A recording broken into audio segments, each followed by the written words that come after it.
मैं आशीष Pandey, MCom digital services से, और आज मैं आपके लिए लाया हूँ स्मोक डिटेक्टर। तो इसकी अनबॉक्सिंग और इसके बारे में हम लोग इस वीडियो में जानेंगे। तो ये है बॉक्स। बॉक्स की पैकिंग कुछ ऐसे है। यहाँ पे कुछ बेसिक इंफॉर्मेशन दिए हैं और उसके अलावा जो है बैक साइड में आप देखेंगे इसके डिटेल्स है और यहाँ पे भी कुछ इंफॉर्मेशन दिया हुआ है। तो ये बेसिकली एक stand alone photo electric smoke detector है। तो इसका मतलब ऐसा है कि इसमें एक डायोड रहता है। हीट की वजह से वो डायोड मेल्ट होगा, उस हिसाब से जो है आपका डिटेक्शन मिलेगा। अभी देखिए अनबॉक्सिंग करते हैं इसमें।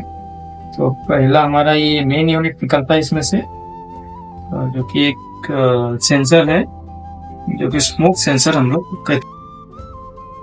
तो जैसे कि मैंने बताया ये स्मोक सेंसर है। तो इसका यूज हम लोग कहाँ कहाँ कर सकते हैं? इसका यूज हम लोग कर सकते हैं आपके ऑफिस में, डॉक्टर के क्लिनिक्स में, कहीं पे भी ऐसे जगह जहाँ पे हमको आग लगने की खतरा रहता है और हम लोग बड़े बड़े अलार्म सिस्टम्स नहीं लगाना है, जिसके आपके केबलिंग ओबलिंग है, बहुत सारी चीजें रहती है, तो उसको अवॉइड करना है और हमको एक लगा देना है। बढ़िया मस्त आप लगा दीजिए सीलिंग पे और ये आपका काम जो है हो जाएगा। कुछ भी रहेगा तो आपको सायरन जो है बजेगा। यूज कैसा है?